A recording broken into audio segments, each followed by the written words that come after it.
একটা ব্যাপারে আমি নিশ্চিত একমত হব, আমরা সবাই জীবনের কখনো কখনো অথবা দিনের কখনো না কখনো একবার করে অন্তত ভাবি, ইস ওই লোকটা খুব গরিব, ইস ওই লোকটা খুব আর্ত, ওর পাশে যদি দাঁড়াতে পারতাম, ওর পাশে যদি একটু হাত বাড়াতে পারতাম। ভাবি আমরা অনেকেই, করে উঠতে পারি কজন? আপনার অনেক দিনের ইচ্ছে ছিল, অনেক দিনের ভাবনা ছিল মানুষের পাশে দাঁড়ানোর। একটা সময় সেই উপায়টাও এসে গেল। আপনি চলে গেলেন বাগদায়, সেখানেই আপাতত আপনার স্থায়ী ঠিকানা।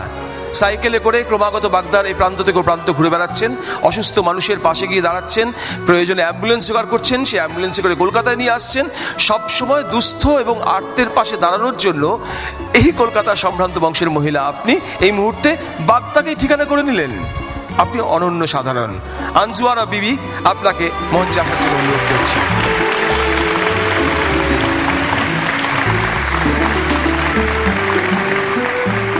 শ্রীমতী আনজুয়ারা বিবি, মাননীয়াসু, আপনার সেবাব্রত অনুসরণের, বিপন্ন মানুষের পাশে, অসুস্থ মানুষের পাশে আপনার বিনীত ভূমিকা তৈরি করেছে এক উজ্জ্বল দৃষ্টান্ত।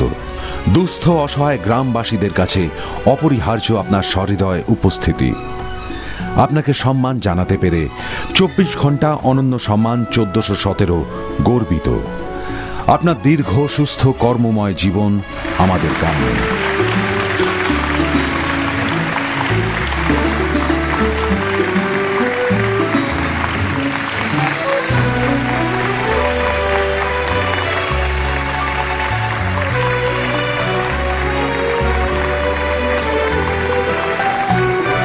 এই রহস্যটার সন্ধান দিন।